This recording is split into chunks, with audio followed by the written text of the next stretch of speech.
enxergar o que não posso ver.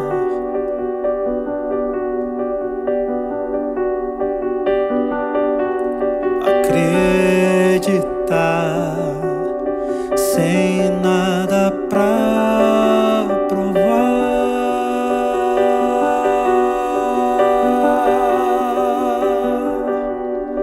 Não é natural a um homem que quer ver pra crer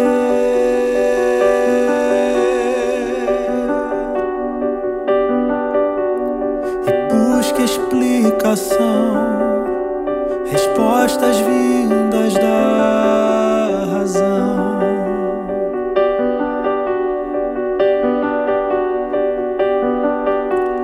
Não posso ver, não posso ouvir, mas eu sinto,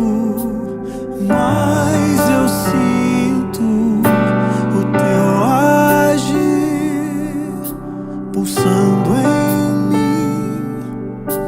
Faz sentido, faz sentido.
é bem capaz de cessar meu clamor quando a razão repousar em silêncio, quando o orgulho rogar por favor e a intolerância pedir paciência.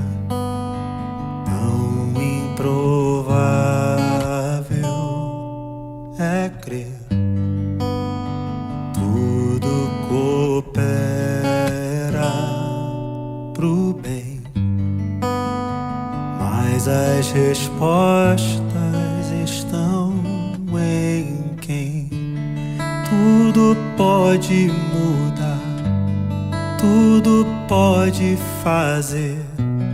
Basta eu aceitar que Deus é Deus, bem maiores que os meus, são os sonhos de Deus. Basta eu aceitar que Deus é Deus.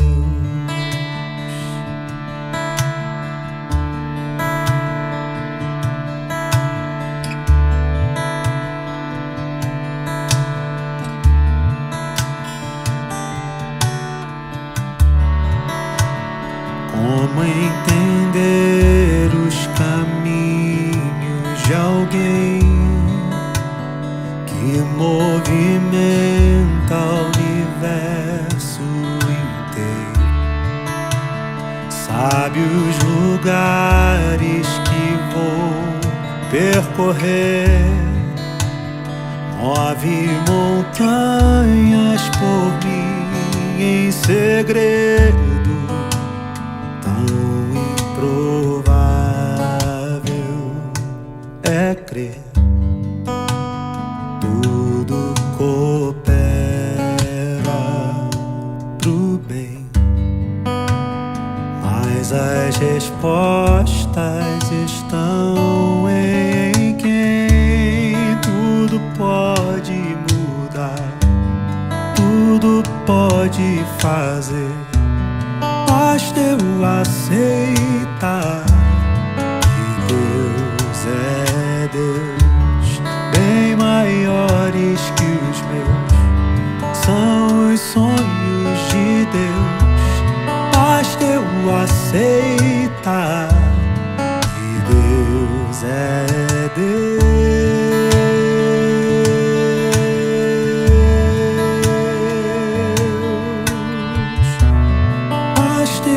Aceitar que Deus é Deus, bem maiores que os meus, são os sonhos de Deus.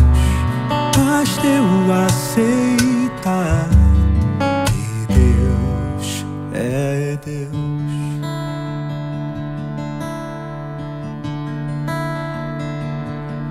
Deus é Deus.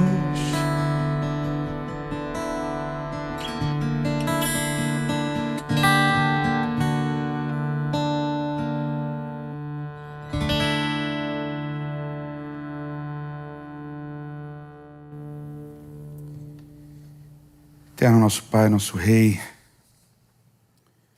isso é um lembrete importante que nós precisamos fixar na nossa mente, no nosso coração. Que quando tudo mudar, quando não tivermos todas as respostas, o Senhor continua sendo Deus, o nosso Deus. Mais uma vez, Senhor, agora que vamos estudar, que vamos conversar, que vamos aprender, Teu Espírito nos guie, é o que nós te imploramos em nome de Jesus. Amém.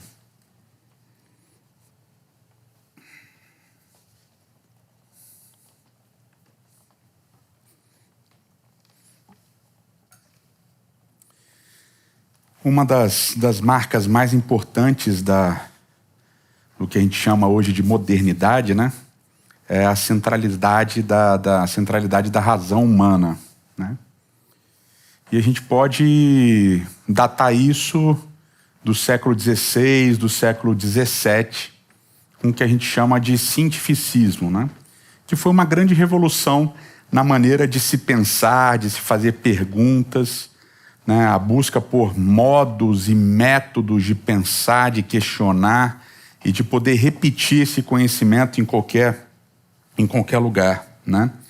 E o cientificismo colocou de uma maneira indelével a mente do ser humano, a razão do ser humano como o centro de todas as coisas, né?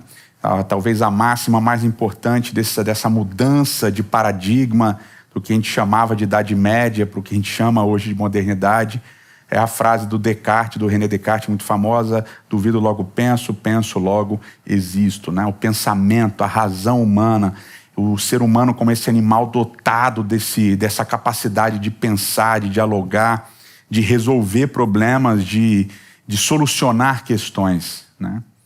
E esse cientificismo, esse lugar que a mente humana passa a ocupar no centro de todas as coisas, ela vai se desenvolver com a busca pelo sentido das coisas, pela natureza das coisas, as explicações lógicas, matemáticas, as explicações científicas, obviamente, mas concretas, palpáveis, tangíveis, imanentes de todas as coisas. E aí, obviamente, o sobrenatural, as coisas transcendentes, as coisas misteriosas, elas ganham um ar de deboche ou de ironia. Não, isso daí é uma crença, uma crendice, né? Porque a razão explica todas as coisas. E então o transcendente, o mistério, o sobrenatural simplesmente são descartados. E obviamente que isso influencia bastante os estudos da Bíblia também, né? E eu gosto sempre de citar um livro que me marcou bastante, o livro de um autor chamado Werner Keller. O nome do livro era E a Bíblia Tinha Razão.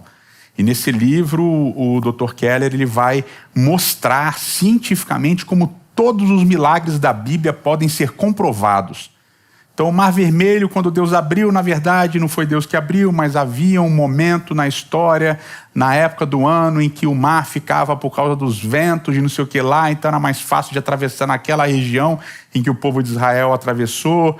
E o menino que foi ressuscitado por Eliseu não era bem assim, ele não tinha morrido, ele estava apenas com a doença XYZ, que hoje a gente conhece. Então Eliseu fez um milagre, mas não é um milagre sobrenatural, na verdade tem uma explicação muito lógica, muito natural para todo e qualquer milagre que aconteceu na Bíblia. Então, obviamente, que a ideia de um Deus sobrenatural, transcendente, ela fica relegada a um segundo plano. Essa busca incessante para que a mente, para que a razão humana resolva todas as coisas. Nessa época também, desses questionamentos, você tem uma figura muito importante, um momento muito importante da história para nós cristãos, que é a Reforma Protestante, né? E começa justamente com Lutero questionando a maneira como a Igreja Católica que ele pertencia, que ele fazia parte, lidava com a questão das indulgências e com uma série de outras coisas. E Lutero questiona, mas ele não consegue reformar a Igreja Católica como ele queria de dentro. Então ele sai, funda a igreja dele, e Lutero vai traduzir a Bíblia para o alemão para que todas as pessoas, o máximo de pessoas, tivesse acesso à Bíblia e pudesse comprovar que a maneira que ele estava lendo a Bíblia, que ele estava estudando a Bíblia, era a maneira mais correta, um dos pontos também, obviamente, mas que todas as pessoas tivessem acesso à Bíblia e pudessem ler, estudar e chegarem às suas próprias conclusões, né? O que talvez Lutero não esperasse, ou talvez esperasse, é que por causa disso, por causa de todas as pessoas terem acesso à Bíblia, as pessoas começaram a ter suas próprias opiniões. Então, de Lutero vieram os batistas, os anabatistas, os calvinistas, uma infinidade, metodistas, adventistas, e todo mundo olhando a Bíblia, estudando a Bíblia e dizendo: não, essa minha maneira agora é a maneira mais correta, mais certa de estudar o texto bíblico, né? Então a Reforma Protestante ela trouxe essa nova realidade, que é uma realidade que a gente às vezes não percebe, mas a realidade é que os questionamentos fazem parte, e esses questionamentos eles abraçam toda a comunidade, toda a possibilidade de gamas interpretativas. E isso, obviamente, de uma certa maneira, coloca a Bíblia em risco também, porque qualquer um pode ler, qualquer um pode estudar, qualquer um pode chegar à sua própria conclusão. Então todas as religiões estão certas, todas estão erradas, existe apenas uma certa, como é que isso vai funcionar? Né? Junto com tudo isso, você ainda tem o desenvolvimento das ciências, ou da maneira de maneiras diferentes de estudar a Bíblia. Então, uma delas, por exemplo, achados arqueológicos, entre os achados arqueológicos do século XVIII, século XIX, estão tabuinhas, estão documentos do Antigo Oriente Médio, documentos que falam de história, documentos que falam de relatos mitológicos, documentos que apresentam relatos cosmogônicos de criação e assim por diante. E aí você começa a comparar esses documentos com a Bíblia. E você começa a perceber, literatura comparada a partir de achados arqueológicos, você começa a perceber que, poxa, também tem história do dilúvio em outras culturas, também tem história de criação, em alguns relatos também tem serpente, em outros relatos tem guerra de deuses, em outros relatos tem muitas coisas que parecem com o texto bíblico. E aí essas literaturas comparadas começam a mostrar para o leitor da Bíblia que a Bíblia não é um livro tão especial e tão diferente assim dos outros livros da época que foram produzidos, dos outros compêndios de literatura que foram produzidos por outros povos também. E aí as pessoas começam a questionar, poxa, mas a Bíblia então é diferente, não é diferente? Como é que funciona isso daí? Porque as pessoas obviamente vão abordar a Bíblia a partir das semelhanças com esses outros tratados e muitas vezes vão ignorar, obviamente, as diferenças para esses outros tratados, para essas outras literaturas do Antigo Oriente Médio.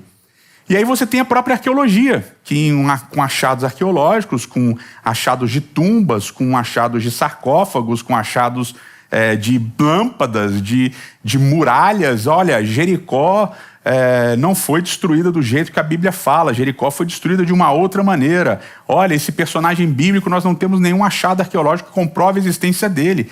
Então você imagina todas as ciências, literatura comparada, arqueologia, história, todo mundo questionando a Bíblia, todo mundo questionando a veracidade das coisas da Bíblia, e isso obviamente levou um pânico dentro do cristianismo, um pânico de, meu Deus, e agora o que está acontecendo, o que parecia tão bom, o que parecia tão natural, o negócio agora degringolou, está todo mundo questionando a Bíblia corre perigo, Deus corre perigo, porque afinal de contas a Bíblia está sendo questionada, e se a Bíblia está sendo questionada, Deus está sendo questionado. Então isso gera esse pânico coletivo, e no século XIX, mas principalmente no século XX, você tem uma reação muito forte, que é daí que vem a origem do que a gente chama de fundamentalismo, né? Essa necessidade de comprovar de que a Bíblia não tem erro, de que a Bíblia não tem problemas, de que a Bíblia é perfeita, infalível, de que a Bíblia é um manual que tem todas as respostas para todas as perguntas que a humanidade possa fazer. Então a Bíblia vai ter que ser defendida por nós. Deus vai ter que ser defendido por nós. Então surge a ciência da apologética. A gente tem que defender quem Deus é. A gente precisa defender a Bíblia como a palavra de Deus. A gente precisa mostrar que esse texto sagrado é inerrante, que ele é infalível, que está tudo perfeito e que essas pessoas que estão questionando são hereges, são pessoas maldosas, são pessoas diabólicas, influenciadas pelo darwinismo, influenciadas pelo marxismo e assim por diante, pelo espiritismo e etc, etc, etc. Então você vai criar esse sentimento de pânico coletivo de que a Bíblia está sendo atacada e a Bíblia precisa ser defendida. E as pessoas vão se juntar para defender a Bíblia, defender quem Deus é, desses ataques da ciência moderna e dessa leitura que as pessoas agora fazem livremente, porque cada lar, principalmente no Brasil, né? Muitos lares têm Bíblias abertas nos Salmos e cada um tem sua opinião, mas não pode ser que cada um tenha sua opinião. Existe somente uma opinião correta, só uma opinião certa, só uma opinião que é verdadeira, porque a verdade, na verdade, as crenças verdadeiras, elas são únicas. Só a igreja X tem, só a igreja Y tem. E é isso, a certeza de que somente eu estou certo, de que somente eu tenho a resposta para todas as perguntas, porque eu estudo a Bíblia da única maneira correta e infalível de entender esse manual de existência. O problema é que a gente sabe que não funciona assim. A gente sabe que a nossa leitura da Bíblia, a nossa interpretação da Bíblia, ela é muitas vezes influenciada pela nossa visão, pela nossa cultura das coisas que estão ao nosso redor, como a gente falou um pouco semana passada. E eu gosto desse exemplo, um exemplo que eu usei em outros lugares, que é a interpretação do livro de Cântico dos Cânticos. Quando você lê Cântico dos Cânticos, você lê e você acha um livro estranho, porque é um livro que fala de um amor entre um homem e uma mulher, e ele descreve o corpo dela, e ela descreve o corpo dele, e ela chama ele para o jardim para fazer uns negócios, e ele chama ela para não sei aonde para eles fazerem um negócio também, e tal, e você lê ali, você fica, puxa, coisa meio estranha, como é que está funcionando isso daqui? Como é que isso está na Bíblia, um negócio sexual e tal? E, obviamente, quando você vai para o pessoal que interpretou no passado, o pessoal lia isso daí e ficava assustado, fazia, mas a Bíblia tem sexo? A Bíblia tem um livro que tem erotismo entre um homem e uma mulher? Não, não é possível, porque o sexo é uma coisa animalesca, o sexo é uma coisa instintiva, o sexo não pode estar na Bíblia. Então esse livro aqui não pode ser lido de uma maneira literal, esse livro aqui precisa ser lido de uma maneira alegórica. E aí você vê que a cultura influencia não só um ramo religioso, o cristianismo, mas influencia antes o judaísmo. Porque os rabinos vão dizer assim, não, a Bíblia, Cântico dos Cânticos, não é sobre sexo, que isso, Deus nos livre, etc. Mas Cântico dos Cânticos é sobre o amor de Deus por Israel.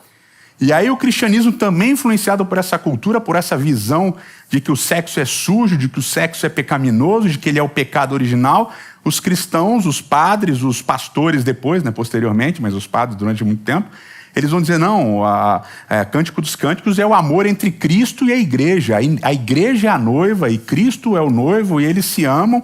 Então é uma leitura alegórica que passa a ser feita da Bíblia.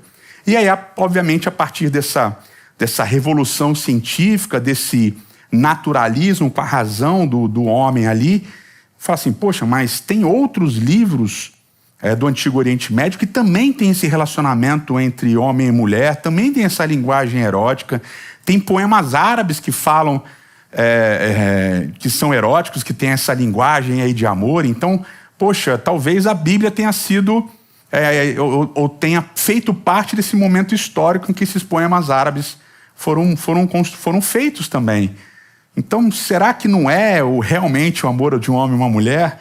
E aí há esse resgate da busca por essa literalidade de Cântico dos Cânticos, obviamente influenciada pelo momento cultural.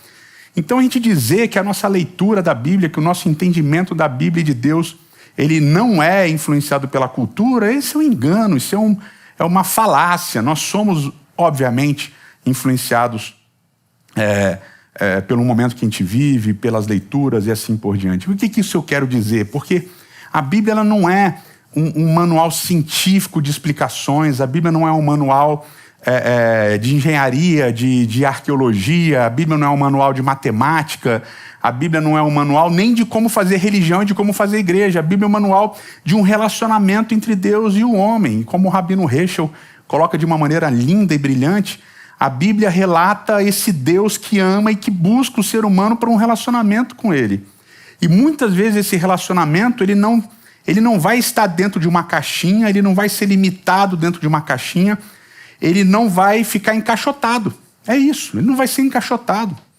E hoje a gente lê certas passagens da Bíblia, a gente lê certas coisas da Bíblia, e a gente acha lógico e acha fácil, mas a gente esquece que quando aquelas coisas aconteceram, elas não aconteceram de uma maneira simples e lógica. Por exemplo, Deus chega para Noé e fala, cara, vai cair um dilúvio. Ele usa uma palavra, mabulo, vai cair um dilúvio. Nunca tinha caído um dilúvio, não tinha história de dilúvio. Como é que Noé fazia ideia do que era um dilúvio, do que era uma chuva? E Deus manda construir uma arca. Não tinha arca na época, não tinha transatlântico na época. E Noé vai construir uma arca para botar os animais lá dentro. Quantas loucuras no pedido de Deus.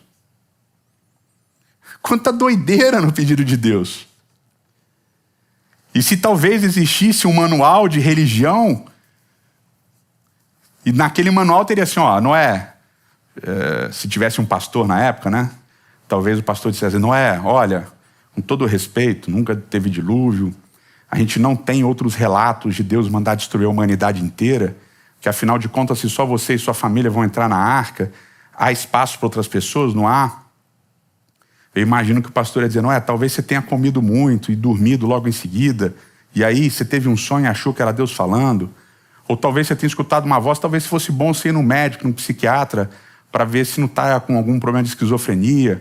Essas vozes você está escutando, Noé, dilúvio é loucura, Noé. De onde é que Noé tirou essa ideia, né? De que era Deus que estava falando e de que aquilo realmente ia acontecer? Tirou do relacionamento que ele tinha com Deus. E tem uma história que é muito mais bizarra ainda, que é a história de Abraão e Isaac. Porque Abraão acredita que é Deus que está falando com ele, que Deus está mandando ele matar o próprio filho. Pô, que loucura! Quantas vezes Deus mandou matar algum filho na história para salvar alguma, ou nem para salvar, mas mandou matar o filho? Quantas vezes? Não tem relato disso, nem antes de Abraão, nem depois de Abraão. Quantas vezes Deus anunciou dilúvio? Não tem nem relato antes, nem depois de Noé, né? Então, são eventos únicos que aconteceram na Bíblia, eventos marcantes que demonstram o seguinte: mesmo que tivesse um manual, foram eventos que fugiram desse manual. Por quê? Porque não é um manual. Porque se trata de um relacionamento. E por mais pitoresco, por mais fora da caixinha que o pedido de Deus tenha sido nesses casos e em outros que a gente pode relatar, porque na verdade o que a gente vai perceber é que os relacionamentos de Deus são cheios de exceções, né? Os relacionamentos de Deus com a humanidade são cheios de exceções. Tem algumas regras, mas são cheios de exceções. A gente vai perceber que a Bíblia se trata desse livro que convida você a ter um relacionamento único e especial com Deus. Que é um Deus que não precisa de defesa, que é uma Bíblia que não precisa de defesa. É um Deus que precisa, ou que busca o relacionamento. E é um livro que permite que esse relacionamento seja construído a partir das histórias das outras pessoas. E essas histórias únicas que acontecem nesse livro, essas histórias incríveis que acontecem nesse livro, essas histórias existem para inspirar você a entender que o relacionamento entre você e Deus é único também. Não se trata de defender coisas que acontecem com todo mundo, né? Defender a fé, defender a verdade, defender a Bíblia, defender Deus, mas de construir um relacionamento de confiança com Ele. Porque no final das contas o que Noé teve, o que Abraão teve, foi um relacionamento de confiança para entender que esses pedidos malucos de Deus, esses pedidos que não faziam sentido e que Deus tinha feito, eram pedidos do próprio Deus e, portanto, deveriam ser aceitos e executados. Sabe, é hora da gente parar de buscar esses relacionamentos com Deus a partir de formas, como se o relacionamento de Deus com cada um de nós fosse igual, e não é. Deus se relacionou com Adão e com Eva de uma maneira, Deus se relacionou com Noé de outra maneira, Deus se relacionou com Abraão de outra maneira, Deus se relacionou com Isaac, com Jacó, com José, com cada um dos personagens que a gente encontra na Bíblia. Deus se revelou e Deus se relacionou de uma maneira diferente. Existem pontos em comum em todos eles? Sim, existem pontos em comum, mas existem pontos também de novidade, de diferença. E a gente precisa focar nesses pontos. Você precisa focar nesse ponto. O seu relacionamento com Deus é o seu relacionamento com Deus. E ele não vai se encaixar na forma do relacionamento do seu coleguinha, do relacionamento de outras pessoas. E nesse sentido, a Bíblia é um livro que te ajuda a perceber isso. São múltiplos relacionamentos, porque são múltiplas pessoas. E a fé, meus queridos, a fé não é a certeza das ações exatas de Deus, e a gente vai ver isso semana que vem, mas a fé é a certeza de que Deus está com você, apesar das ações, das circunstâncias às vezes não serem as planejadas. Então que Deus te abençoe a buscar esse relacionamento, que Deus te ajude a buscar esse relacionamento, que sai de dentro das caixinhas que muitas vezes colocaram pra gente. E que você construa esse relacionamento a partir do estudo da Bíblia e da oração, da ação do Espírito na sua vida, para fora das caixas, das várias caixas que a ciência e as religiões tentam nos colocar. Eterno nosso Pai, nosso Rei, muito obrigado, Senhor, por esse livro que apresenta esses relacionamentos completamente distintos, diferentes e bonitos contigo. Que a gente possa se desafiar a viver esse relacionamento único que só cada um de nós pode viver contigo. Que a gente não olhe para aqueles que estão ao nosso lado e busque viver como eles vivem um relacionamento contigo. Que a gente respeite, Senhor, o relacionamento de cada pessoa. Mas que a gente busque de uma maneira profunda e sincera viver um relacionamento individual, específico contigo, e assim crescer na fé, e assim crescer para além dessas caixinhas que a ciência, que a religião, que tantas e tantas circunstâncias tentam colocar a gente. Esteja conosco, nos ajude, é o que nós pedimos em nome de Cristo. Amém.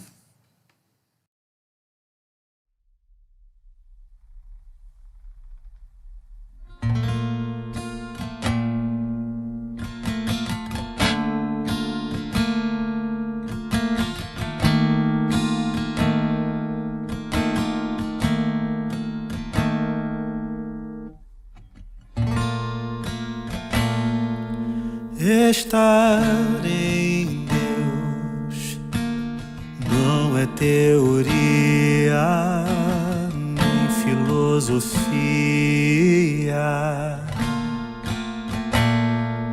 Ouvir a Deus parece ser loucura, mas Ele se revela a mim num caminho estreito,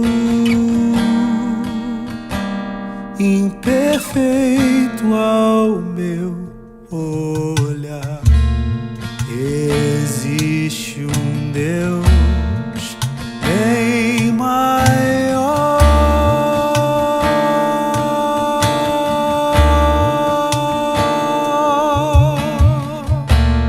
que a razão e o saber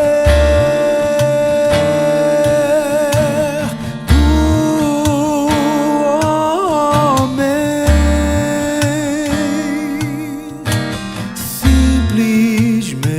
Simplesmente sei.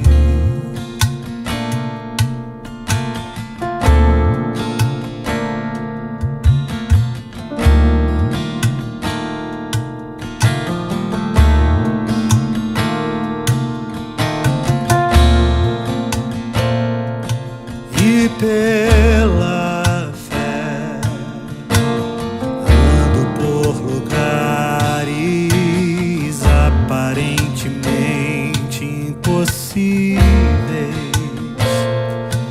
de permear, luminosidade, mas sei que às vezes se eu agir é invisível.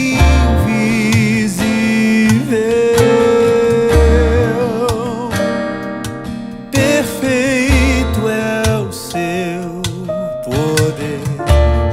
Existe um Deus bem maior. Existe um Deus maior que a razão e o saber.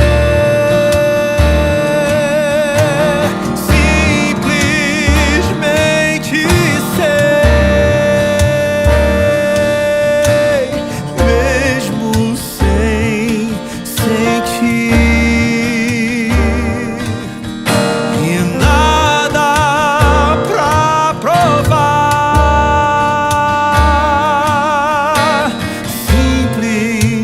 Simplesmente sei.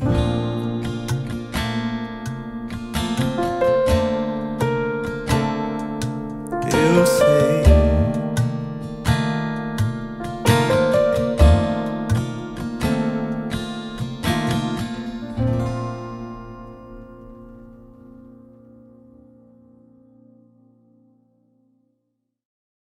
Que o Senhor te abençoe e te guarde, que o Senhor faça brilhar o seu rosto sobre ti e tenha misericórdia de ti, que o Senhor sobre ti levante seu rosto e te dê a paz.